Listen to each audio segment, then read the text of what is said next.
First of all మీరు ఈ society స్థాపించడానికి గల కారణాలు ఏంటి? బేసిక్గా నేను మామూలుగా గవర్నమెంట్ ఎంప్లాయీ, నేను ఓకే.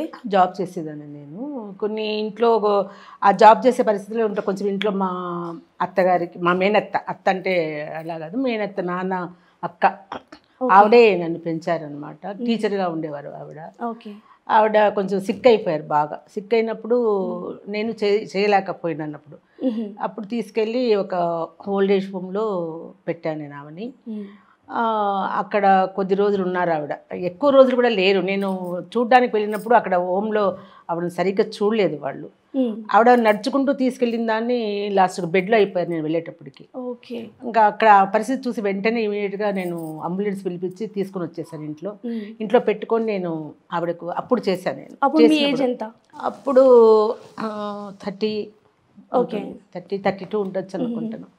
ఆ టైంలో చేసినప్పుడు నాకు ఆ సేవ అనేది ఎట్లా ఉంటుందనేది తెలిసింది. కాకపోతే ఆ టైంలో ఆమెకు కావాల్సిన మెడికల్, అప్పుడు ఆ టైంలో ఎక్కువ అవేర్నెస్ లేదు బయట కూడా మెడికల్గా కానీ ఏది అంటే. ఒక ముసలి వాళ్ళకి ఏదన్నా అయితే ఇంటికి వరకు వచ్చి ట్రీట్మెంట్ చేయడం కానీ, డాక్టర్స్ రావడం కానీ ఇట్లాంటివన్నీ ఉండేవి కాదు. నేను చాలా ఇబ్బంది పడ్డా అప్పుడు ఆ టైంలో. అప్పుడు ఏం చేయాలో నాకు అర్థం కాలేదు. ఆవిడ చాలా ఇదిలో ఉన్నప్పుడు ఒక పేపర్లో చూశాను అనమాట, ఒక ఓల్డ్ ఏజ్ హోమ్ వాళ్ళు ఇలాంటి వాళ్ళని చూస్తున్నారు అని చెప్పి నేను వాళ్ళకి కాల్ చేశాను. కాల్ చేసి వాళ్ళే వచ్చి మేము చేస్తామమ్మా పర్వాలేదు అని అంటే, నేను వెళ్ళి ఆమెను హాస్పిటల్లో తీసుకెళ్ళి అంటే బెడ్ సోర్స్ వచ్చి, ఎందుకంటే ఆ హోమ్లోనే అలా అయిపోయింది ఆవిడ ఒక 1 వీక్కి. అన్ని క్లీన్ చేయించడము అదంతా చేసిన తర్వాత తీసుకెళ్ళి నేను అక్కడ పెట్టడం జరిగింది. ఒక 3 డేస్కి ఆవిడ చనిపోయారు అక్కడ హోమ్లోనే. చనిపోయినప్పుడు నాకు ఆఫీస్లో ఉన్న టైంలో ఫోన్ చేసి చెప్పినారు డ్రైవరు, అమ్మ అవ్వ చనిపోయింది అని అంటే. అప్పుడు నాకు సరే కార్యక్రమాలన్నీ చేసినాము, కానీ చాలా ఒక మదనం అనేది తయారైంది నాకు. ఏంటి ఇది, ఇట్లా నేను చేసిన పని మంచిదేనా, ఆఖరికి నన్ను ఆవిడ పిల్లలు లేరు నన్ను చూస్తుంది అనే ఆలోచనతో కదా నన్ను తీసుకుని ఆవిడ పెంచుకున్నారు. కానీ నేనేం చేశాను, లాస్ట్ చేయలేకపోయారని ఒక బాధతోనే ఉండిపోయింది నాకు. ఆమె దగ్గర లేని టైంలో చనిపోయారు కదా, ఆమె చూపులు కూడా నేను చూడలేకపోయినాను. సో అప్పుడు మళ్ళీ మా అమ్మమ్మ గారికి కూడా అదే ప్రయత్నం. 6 మంది అమ్మాయిలు ఉండి కూడా ఆమె పరిస్థితి కూడా అట్లే అయిందనమాట.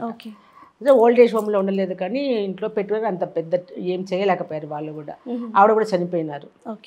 అప్పుడు నాకు అనిపించింది, ఎందుకు చేయకూడదు మనము, అలా ఎట్లా చేయాలనేది కూడా కొంచెం నాకు అంతా ఈమెను చూసిన తర్వాత అర్థమైంది. కాబట్టి నేనే ఏదైనా చెయ్యాలా అని ఒక ఆలోచన, జాబ్ చేస్తూ ఉన్నా కూడా నేను ఇది స్టార్ట్ చేసిన 2003లో రిజిస్ట్రేషన్ చేసి ఒక సంస్థ, కిన్నెరా వెల్ఫేర్ సొసైటీ అని ఒక సంస్థ పెట్టి, దాని ద్వారా ఇక నేను మెడికల్గా కూడా ముందు నేను అంతా ఎవరైతే లాస్ట్ స్టేజ్లో ఉన్నారో వాళ్ళు ఇంకా చనిపోతారనంగా అలాంటి వాళ్ళకే నేను చేయాలని నిర్ణయించుకున్నాను. క్యాన్సరు, పెరాలసిస్, కోమాలోకి వెళ్ళిపోయిన వాళ్ళు, కాలిపోయిన వాళ్ళకు సహజంగా చెయ్యరు, ఓల్డ్ ఏజ్ హోమ్స్ తీసుకోరు. కానీ నేను చేశాను. కాలిపోయిన 80% కాలిపోయిన వాళ్ళని, మా డాక్టర్స్ కొంతమంది మంచి వాళ్ళు, డాక్టర్ శ్రీమన్నారాయణ గారు అండి, ఎప్పుడు మాకు హోమ్ డాక్టర్ గారు ఉండేవారు. ఆయన నేను ఉన్నానులేమ్మా, నేను అన్ని చెప్తాను, చేసేటట్టుంటే అన్నారు. సరే నేనే చేస్తాను. ఓకే. కేవలం అనాథలే కాదు, వదిలేసిన వాళ్ళే కాదు, ఆరోగ్యం బాగోలేకపోయినా వాళ్ళు ఏ పరిస్థితిలో ఉన్నా మీ దగ్గరికి వస్తే మాత్రం మీరు చూసుకున్నారు.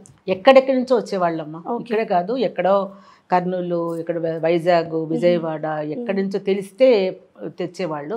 అమ్మ అంటే ఇక్కడ ఏంటంటే ఓన్లీ అనాథలేనా, లేకపోతే కావాలని పిల్లలు వదిలేసిన వాళ్ళు కూడా ఉన్నారు? పిల్లలు వదిలేసిన వాళ్ళు ఉన్నారు చాలా మంది, అది ఎక్కువ శాతం మంది. వాళ్ళు స్వచ్ఛందంగా కూడా ఉండలేక వచ్చేస్తున్నారు కూడా, అసలు వాళ్ళు చూడడం లేదు. ఇప్పుడు కోడలు వాళ్ళ అమ్మగారిని ఇష్టపడుతుంది కానీ అత్తగారిని ఇష్టపడ్డ రోజులు ఇప్పుడు అదే భయంకరంగా తయారైపోయాయి రోజులు కూడా. రేపొద్దున నేను అత్తనైతాను, నా పరిస్థితి కూడా ఇంతే అని ఆలోచించుకుంటే ఇట్లాంటి పరిస్థితులు ఎవరికి రావు. ఆలోచన లేకపోవడం వల్ల అది వృద్ధాశ్రమాలు కానీ అనాథాశ్రమాలు కానీ కుప్పలుగా పెరిగి ఉండకూడదనే అంటా నేను. ఓల్డ్ ఏజ్ హోమ్సే ఉండకూడదు నా దృష్టిలో అసలు. అంటే కేవలం అనాథలు మాత్రం ఎవ్వరు లేరు అనుకోండి, ఇంకా వాళ్ళ పరిస్థితులు తప్పదు, మనం చేయక. మనం బిడ్డలు ఉండి కూడా, డబ్బు ఉండి కూడా అసలు ఎవ్వరు లేని. ఈరోజు నేను ఉదయం ఒక మా డిపార్ట్మెంట్లో చేస్తున్నారు ఆయన ఇంజనీరు, వాళ్ళ ఇంటికి వెళ్ళాను నేను. పిలిచారు వాళ్ళు, పిలిస్తే నేను వెళ్తే ఆవిడకు కాలు ఇరిగింది, మంచంలో ఉన్నారు. ఎంత ఆవిడ చాలా ఇదిగా ఉంటారు అనమాట. ఇప్పుడు స్పోర్ట్స్గా బాగా తిరగటం చేయడం అంతా బాగుండే ఆవిడ మంచంలో ఉన్నారు. ఆయనకు 85 years, ఆమెకు 80 years ఉంటాయి దగ్గర దగ్గర. ఇద్దరే, ఎవరు లేరు, పిల్లలు ఫారెన్లో ఉన్నారు. ఆయనకి మంచి పెన్షన్ వస్తుంది, ఆమెకు పెన్షన్ వస్తుంది, డబ్బు ఉంది, సొంత ఇల్లు ఉంది. కానీ ఏం లేదు అక్కడ, ఆదరంగా చూసే వాళ్ళు లేరు. ఇప్పుడు పని మనుషులను పెట్టుకుంటాము చేయమని, వాళ్ళకి ఎందుకు ప్రేమ ఉంటుందండి? డబ్బు కోసం పనిచేసే వాళ్ళు వాళ్ళ ఇది వరకే చేసిపోతారు తప్ప ఎక్కడ ప్రేమ, ఆదరణ, ఆప్యాయత అనేది ఎక్కడ దొరకటం లేదు ఇప్పుడు అసలు. మనం ముందుగా తీర్మానించుకొని మన పని మనుషుల చేతుల్లోకి వెళ్ళిపోతాము, లేదా ఏ నర్సో ఏ ఆయానో చూసుకుంటుంది అనేది ఇదికి వచ్చేయాలి తప్ప పిల్లలు చూస్తారు అనేది లేదు.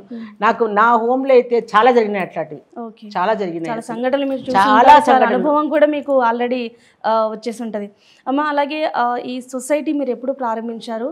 అంటే మీ ఫ్యామిలీ సపోర్ట్ మీకు ఏ విధంగా ఉంది ఇప్పుడు? ఫ్యామిలీ సపోర్ట్ అంటే నేను జనరల్గా ఎవరి మాట వినను, నాకు ఏది మంచిదని చూస్తే అదే.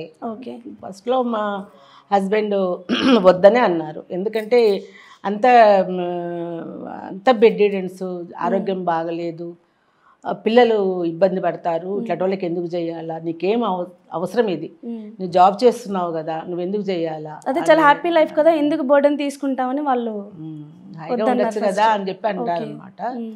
కానీ నాకు చేయాలని ఉంది. నాకు జాబ్ చేస్తున్నాను 5 తర్వాత ఇంటికి వస్తే, ఇప్పుడు జెంట్స్ ఏముంది, ఉద్యోగం పోతున్న అట్టే వెళ్ళిపోతారు బయటకి, వాళ్ళ ఇష్టం వచ్చి తిరిగి వస్తారు, రాత్రి 10ంటికి వస్తారు. మనం వెళ్ళలేం కదా, ఎక్కడికి వెళ్ళలేము. నాకు టైం పాస్ నాకు కూడా కావాలా, 5 తర్వాత ఇంటికి వస్తా.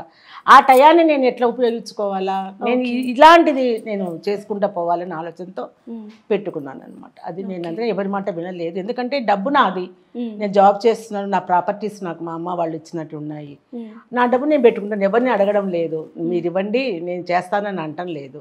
నా ప్రాపర్టీసే అమ్మేశాను, నేను అన్నీ చాలా అమ్మేసాను, ఇల్లు అమ్మేశాను, స్థలాలు అమ్మేశాను, అన్నీ అమ్ముకున్నాను, బంగారం అమ్మేశాను, అంతా అమ్మేసి నేను చేసుకుంటూ వస్తున్నాను అంతే తప్ప నేను మా ఆయన నువ్వు ఇవ్వు నేను చేస్తా అని కానీ ఇంకొకరి దగ్గరికి పోయి చేయి చాచిగా నేను అడగలేదు.